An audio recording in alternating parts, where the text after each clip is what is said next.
This one gesture may look like giving up, but it actually triggers their deepest fear and makes them chase you. Avoidants are masters of emotional distance.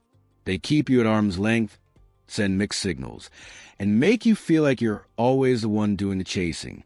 Their entire emotional system is built around one core fear: losing control. They create distance not because they don't care, but because caring feels dangerous. They've learned that getting too close means getting hurt. So they keep everyone in emotional limbo where they're close enough to feel connected, but far enough to escape if things get too real. Most people try to win over an avoidant by being more available, more understanding, more patient. They think if they just prove how much they care, the avoidant will finally open up. But this approach backfires every time. Why? Because it gives the avoidant exactly what their nervous system craves: control and emotional safety. When you're always there, always chasing, you become predictable. And predictable means safe. The gesture I'm sharing works because it makes them feel like they might actually lose you. When an avoidant faces real possibility of loss, something fascinating happens. All those walls they've built start to crack. The distance they've created suddenly feels too far. This isn't about playing games. It's about understanding psychology and creating genuine connection. The psychology behind why this works. Avoidants learned early that emotional needs are dangerous. They developed an incredible ability to shut down feelings and convince themselves they don't need close relationships. But those feelings never actually go away. They just get buried under self-protection. In relationships, they're constantly managing two opposing forces. Part of them wants you desperately, but another part is terrified of that wanting. They solve this by keeping you in the safe zone, close enough to have you when they want you, but not so close they feel vulnerable. Avoidants have a weird relationship with scarcity. When something feels abundant and always available, they don't value it much. But when something becomes scarce, their entire nervous system shifts. Suddenly, what they thought they could take or leave becomes incredibly important. Their brain is wired to only fully appreciate something when there's risk of losing it. When you stop being predictably available, their analytical brain starts asking different questions. Why aren't they texting back? Are they losing interest? For the first time, they worry about losing you instead of worrying about you getting too close. The gesture: stop chasing. The gesture is simple but requires serious self-control. You stop chasing. You stop being the one who always initiates contact. You start mirroring their energy instead of trying to balance it out. When they're distant, you become distant. When they're hot and cold, you become hot and cold right back. But here's the crucial part. You're not doing this to punish them. You're showing them what the relationship actually looks like when both people operate from the same emotional distance. Timing matters more than anything. You can't subtly disappear without context. Instead, gradually shift your energy to match theirs. If they take hours to respond to texts, you take hours to respond to theirs. If they make last-minute plans, you start having your own plans that make you unavailable sometimes.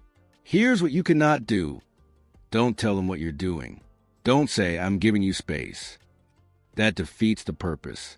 Also, don't do this with anger or resentment. You need to do this from genuine self-respect and detachment, not from trying to teach them a lesson. The key is actually starting to live your own life instead of organizing it around their availability. Make plans with friends. Pick up hobbies. Focus on your goals. When they text while you're busy, don't drop everything to respond immediately. This gesture only works if you're genuinely prepared to walk away. Avoidance can sense desperation from miles away. You have to be genuinely okay with the possibility that they might not step up. What happens when you do this? At first, they might seem relieved, thinking finally they're giving me space. But this relief doesn't last. Within days or weeks, something shifts. They start noticing you're not reaching out as much. They realize you're not always available when they want attention. This is when their real feelings surface. The first sign it's working is usually confusion. They'll start reaching out more, but subtly, Maybe random memes or casual questions. They're testing if you're still emotionally available. When you don't respond with the same enthusiasm, they start to panic. Don't expect grand gestures. Instead, you'll notice small changes. They might initiate conversations more, ask personal questions about what you're doing, or get slightly jealous in ways they never did before. Some will try to regain control by being extra distant at first. This is actually a good sign because it means they're feeling the shift. Timeline varies depending on your relationship length. If you dated for months, you might see changes within 2 to 3 weeks. Longer relationships could take a month or two. Stay consistent during this period. One telling sign is when they start making more effort to spend time in person. They might suggest hanging out more or show up places where they know you'll be. Another sign is becoming more emotionally available during time you do spend together.